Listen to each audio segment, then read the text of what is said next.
Halo guys, Assalamualaikum warahmatullahi wabarakatuh. Kembali lagi di Mencoba Channel. Di kesempatan kali ini saya sebenarnya mau cerita sedikit soal hmm, menariknya sekarang itu zaman digitalisasi ya. Jadi saya kan sambil scroll-scroll sambil lihat perkembangan dunia digital nih guys. Terus terbesit tuh ada istilah zaman sekarang itu kita harus jadi content creator. Nah, saya sih itu adalah pernyataan yang sangat menarik. Tapi menurut saya lebih suka dengan istilah saat ini kita harus punya aset digital. Jadi maksudnya apa sih kita harus punya aset digital? Jadi analoginya itu saya mikir-mikir ya guys ya. Jadi kayak misalnya aset digital itu kalau di kehidupan nyata tuh kayak aku kan kayak suka berkebun ya guys ya, suka berkebun dan kebetulan orang tua juga punya lahan tuh.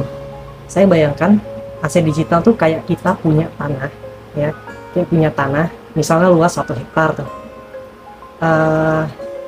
Tapi kita harus garap, kita tanemin, nah sedikit demi sedikit, lama-lama harapannya adalah dari tanaman yang kita tanam itu sedikit demi sedikit nantinya akan dia berbuah dan punya hasil. Nah itu sama kayak kita punya aset digital. Nah aset digital tuh kayak apa sih? Kayak misalnya platform yang gede itu kan kayak TikTok, terus Instagram, terus YouTube seperti yang aku coba buat nih dari dulu zaman COVID, meskipun nggak serius-serius banget lah, cuman bikin dokumentasi aja buat disimpan videonya kayak gitu. Ternyata ada yang nonton guys, dan cukup banyak, bahkan sampai AdSense-nya itu bisa dikirim. Itu kan artinya udah memenuhi syarat ya.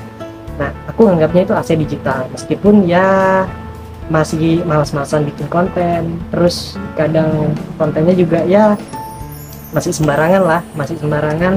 Tapi intinya aku anggap itu kayak aku lagi nanam berbagai jenis tanaman di Mau Mencoba Channel itu contohnya ya. Jadi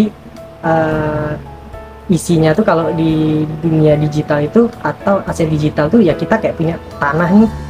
Misalnya YouTube itu anggaplah satu petak tanah. Nah, tanamannya adalah konten yang kita buat setiap hari, atau misalnya kita di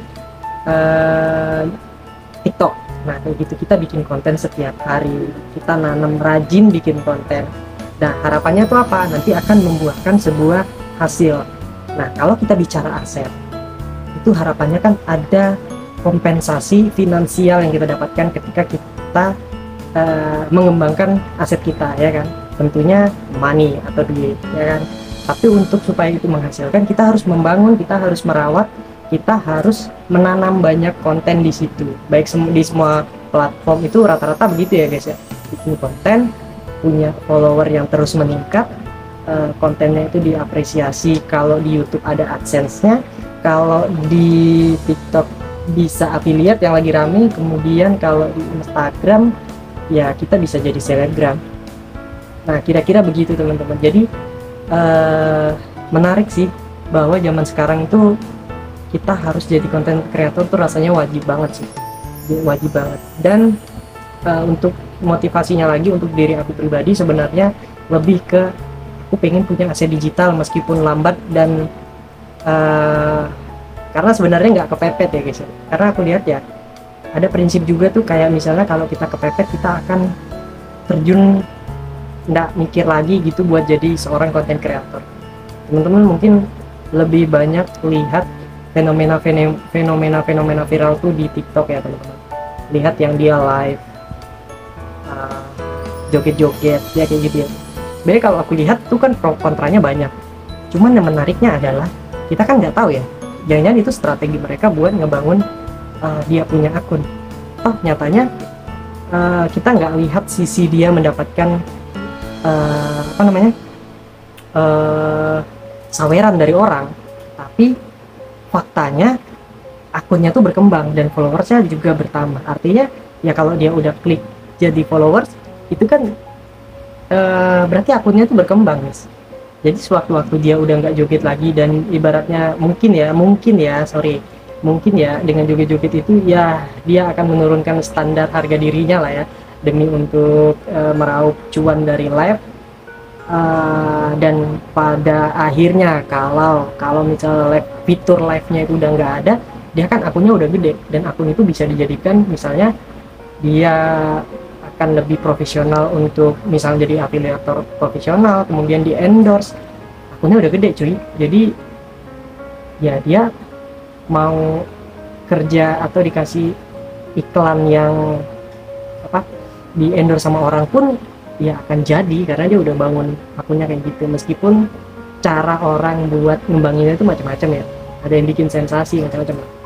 Jadi gitu guys, jadi ngobrolnya siang ini sebenarnya aku lagi ada jadwal undangan, cuman kebesit aja pengen ceritain itu. Dan ini juga video sebenarnya memotivasi diriku juga sendiri buat lebih semangat lagi buat ngembangin aset ini. Karena ya nggak usah ngeliat hasil dulu lah, intinya kalau kata para konten kreator tuh yang penting bikin aja dulu kontennya kayak gitu. So semangat terus guys, yang belum mengembangin aset digital di YouTube, Instagram, TikTok atau platform-platform lainnya, kita harus mulai sih. Belum terlambat, kita harus mulai. Oke, gitu aja guys. Mungkin cukup panjang video ini, tapi mudah-mudahan intinya dapat ya, dan kita sama-sama memotivasi diri kita juga. Oke, aku cabut dulu dari Mau Mencoba Channel. Jangan lupa pantengin terus buat yang suka video-video dia Mau Mencoba Channel. Mohon supportnya dengan cara like, comment, dan subscribe. Kalau ada masukan juga buat ide konten-kontennya seperti apa, nanti komen aja guys ya. Nanti aku akan coba review dan coba sharing-sharing video lagi lah. Jangan lupa juga aku punya channel namanya Tripnot 57. Itu sebenarnya channel yang lebih lama daripada Mau Mencoba Channel, dan itu isinya sebenarnya aku mau bikin buat petualangan atau jalan-jalan gitu, pokoknya yang trip-trip gitu lah guys. Dan masih mengembang sih, dia baru 200 subscriber. Jadi kalau ada kesempatan nengok-nengok di channel itu ya guys. Oke, thank you, bye bye.